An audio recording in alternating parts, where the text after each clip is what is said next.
just going to get you to walk across and come back. You sing out if you feel you need any help. Okay.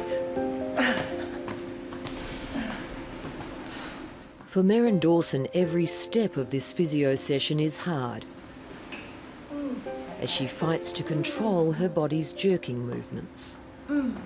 If you feel it's going wrong, Merran, I want you to stop. Be really conscious in your decision to stop. Yes. Okay. I want you to do your 8 stamps very deliberately. Okay.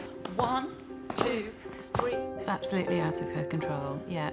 She has no control over them starting, but what we're working on, I suppose, is trying to give her strategies to bring them back under control. Pulling on your knees, your arms are involved, your legs are involved, your head is involved. I woke up one morning and I couldn't sit up.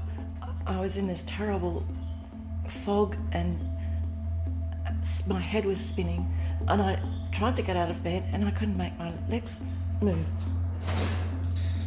At her worst, Merran couldn't walk, had difficulty speaking and was having multiple seizures. Her husband Douglas became her carer as she went through test after test. Well, it was very worrying, and nobody was really able to tell us anything constructive. I started to think, I'm just crazy, you know, like I've got some kind of psychological condition, and maybe they're thinking that too, because more and more they started to just kind of visit me and go, After more than a year, Merran received a diagnosis. She has functional neurological disorder, or FND.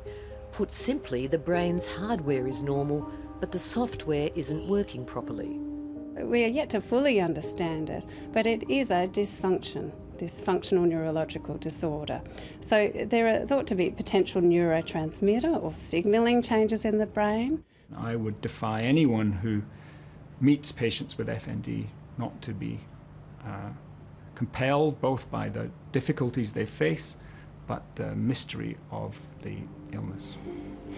It'll be hot for you, is it? Good girl. Kate Gill searched for years for an explanation for her symptoms. She's had to deal with being viewed as a malingerer or mad. You know, doctors will do traditional tests and say there's nothing wrong with you, you know, you're putting this on. Kate was in her 30s, fit and a competitive line dancer when she suddenly became unwell. I had a bit of a headache, a bit of a neck pain. I lay down, and when I tried to get up, I couldn't move. I could not work out how to put one foot in front of the other.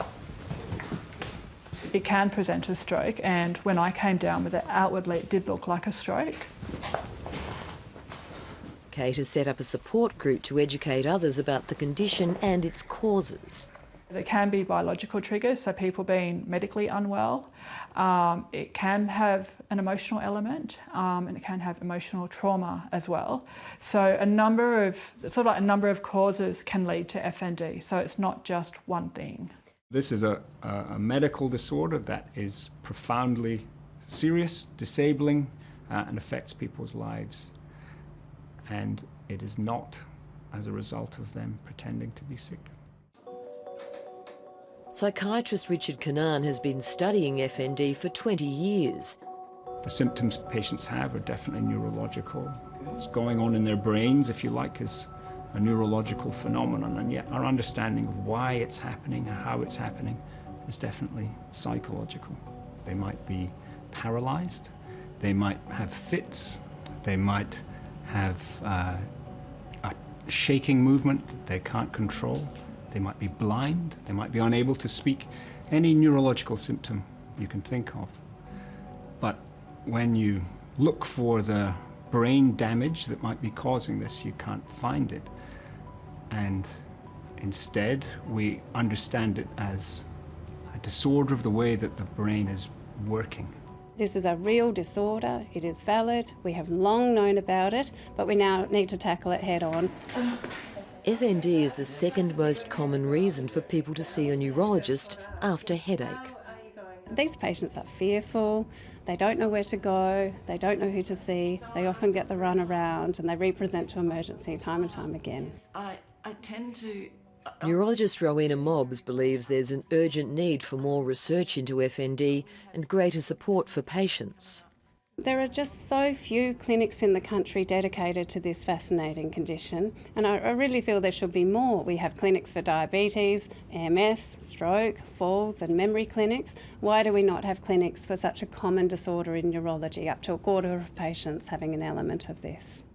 I'm doing this interview because I really want people to know about it, and I want people who have FND to know that there's help, because for so long I didn't know.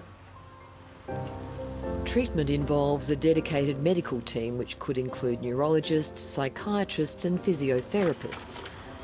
Like most patients, Merran continues to improve and has set herself a goal. I told my physiotherapist that I'd like to do a bushwalk. So I think that's a long way off, but I love being out in the bush. It lifts your spirit, it really does. And so that's what I would like that opportunity.